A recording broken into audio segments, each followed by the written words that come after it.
আসসালামু আলাইকুম everyone, welcome back to my channel. তো আজকে আবার চলে এসেছি আপনাদের মাঝখানে নতুন আরেকটি ম্যাজিক রেসিপি নিয়ে।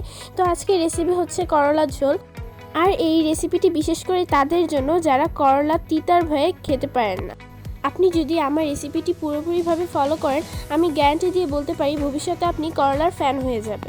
তো চলুন রেসিপিতে যাওয়া যাক। তো প্রথমে আমরা কিছু বড় করে টুকরো করে রাখা মাছগুলোকে ছোট ছোট করে টুকরো করে নেব, এতে করে আমাদের মশলাগুলো মাছে ভালোভাবে ঢুকবে। আর তারপরে আমি রান্নার জন্য কিছু করলা ও আলু চিকন চিকন করে স্লাইস করে কেটে নিয়েছি। তো তারপর আমি একটি কড়াইতে সামান্য কিছু তেল দিয়ে কিছু পেঁয়াজ কুচি দিয়ে বেরেস্তার মতো করে ভেজে নিয়ে তার মধ্যে দিয়ে দিচ্ছি কিছু জিরা গুঁড়া ও ধনিয়া গুঁড়া।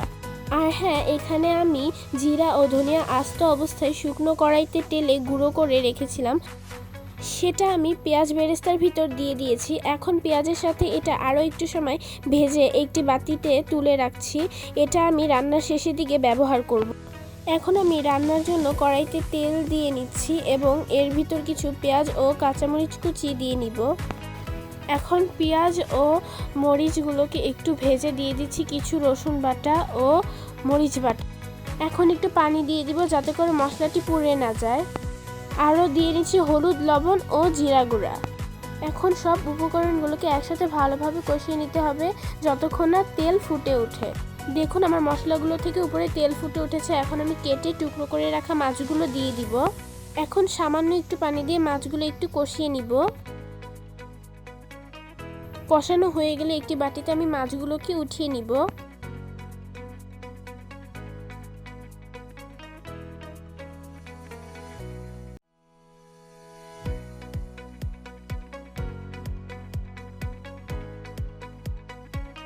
এবং সেই মশলার ভেতর আমি কেটে রাখা আলুগুলোকে দিয়ে দিব। এখন আমি আলুগুলো কিছুক্ষণ কষিয়ে নিয়ে করলাগুলোকে দিয়ে দিব।